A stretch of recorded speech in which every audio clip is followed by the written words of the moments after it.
It was the 20th of August 1698 and Sir Henry Hobart had been gravely wounded. He'd been taken back to his home, Blickling Hall, after a duel didn't work out in his favour. It was at Blickling that Sir Henry died, and it's the place that his ghost has been lurking ever since. There's been a property on the site of the current Blickling Hall since the 15th century. Sir John Fastolf was the hall's original owner. Sir John made his fortune in the 100 Years' War, and his coat of arms is still on display today. The hall's most famous resident lived there with her family between 1499 and 1505. Her name was Anne Boleyn, who, along with her two surviving siblings, Mary and George, was born at the hall. There are some historians who believe that Anne was born in 1507 at her other childhood home, Hever Castle. Anne would become the second wife of Henry VIII and lost her head after she was accused of high treason. The house seen today was built on the ruins of the building the Boleyns once lived in. It was built by Sir Henry Hobart after he purchased the property in 1616. Sir Henry was the Lord Chief Justice of the Common Pleas, which was the second highest common law court at that time. It was his descendant, also named Sir Henry Hobart, who took part in the fatal duel decades later. What caused that fatal duel? Like most teenagers, Sir Henry Hobart found himself knighted at the age of 13 by Charles II. As an adult, he became the owner of Blickling Hall and served as a Member of Parliament.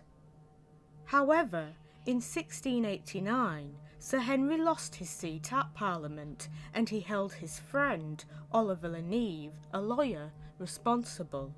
Sir Henry had introduced a private bill into Parliament on Oliver's behalf a year earlier.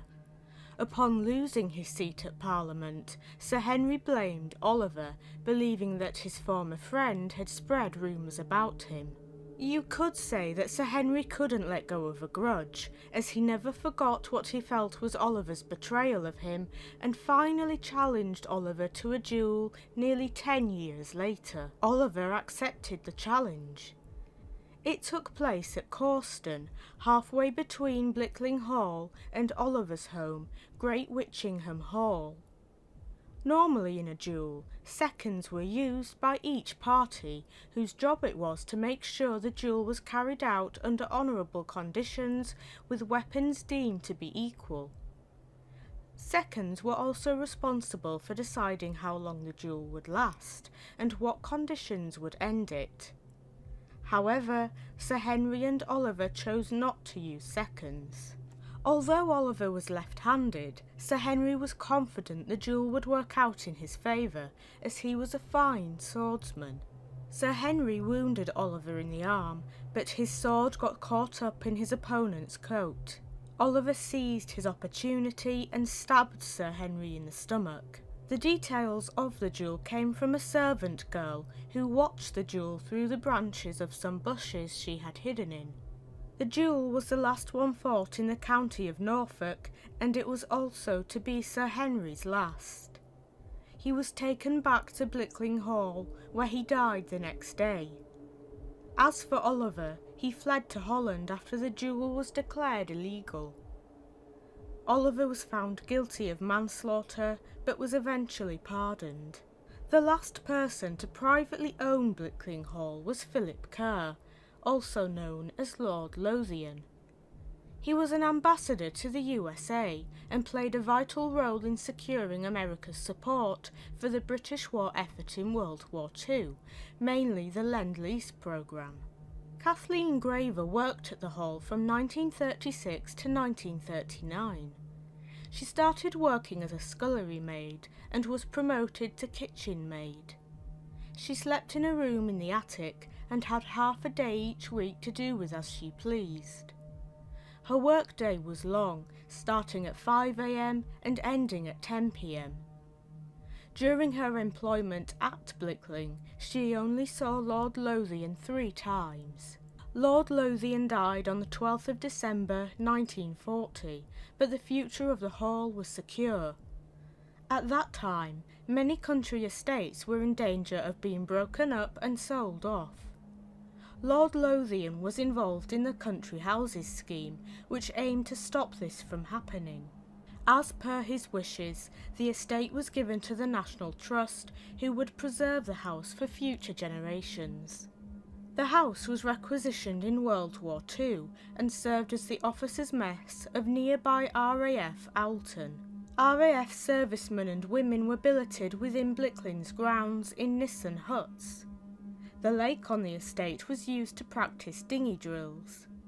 The hall was de-requisitioned after the war ended, and years later a museum was created on the estate as a tribute to those who had served.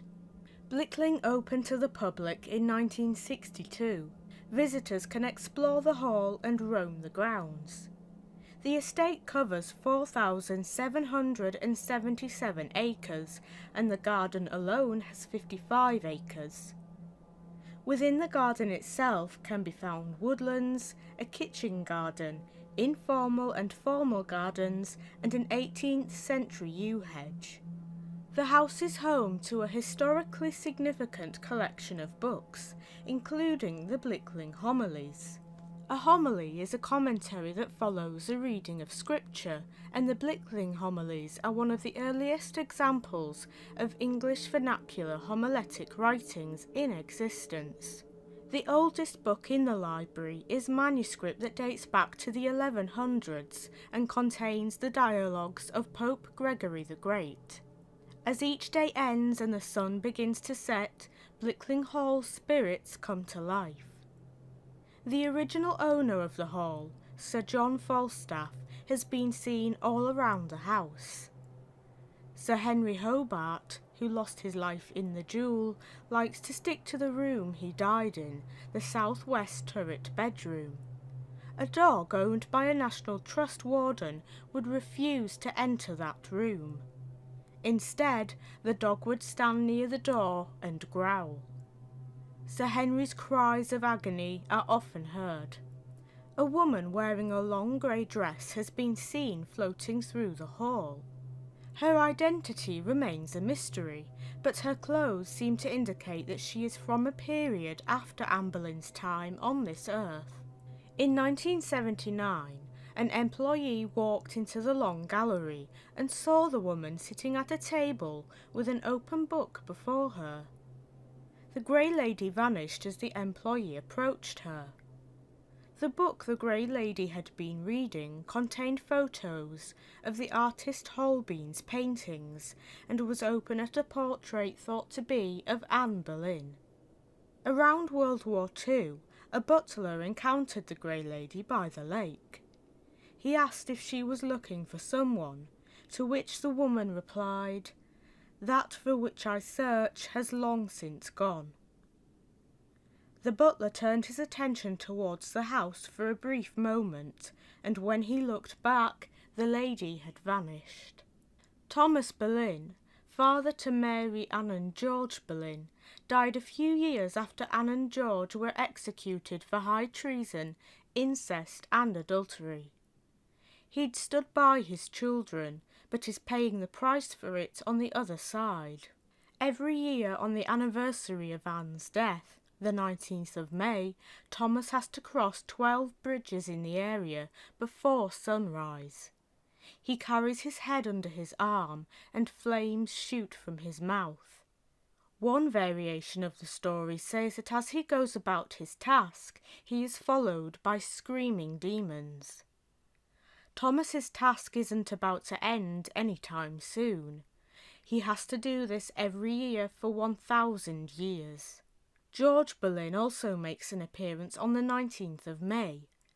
At night, he is dragged across the countryside surrounding the hall by 4 headless horses. Stories of the ghostly happenings at Blickling Hall wouldn't be complete without the tales about Anne Boleyn's ghost.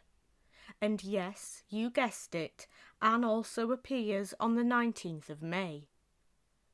On the anniversary of her beheading, a carriage pulled by 4 headless horses and driven by a headless coachman arrives at Blickling.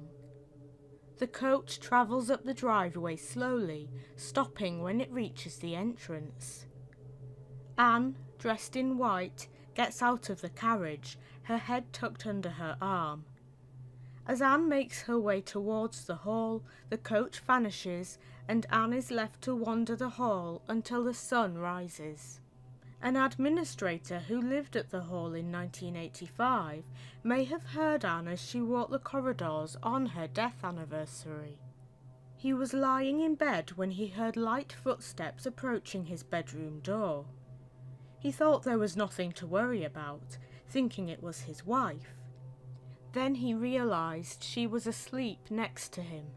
He quickly turned on the light, expecting to see someone, but no one was there.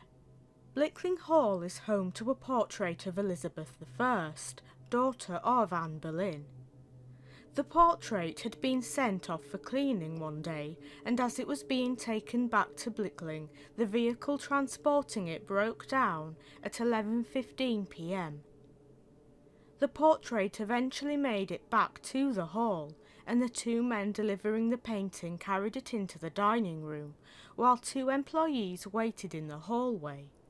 When the delivery men were asked if someone needed to sign for the painting, the men said that a woman had signed for it in the dining room. The staff members were confused, as they were the only employees on site.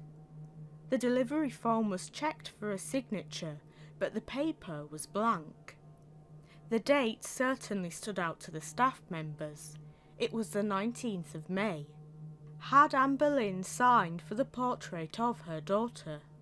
It seems that if you want to experience paranormal activity at Blickling Hall, then a certain date might be the time to visit. It's easy to see why the National Trust once called the property the most haunted house in England.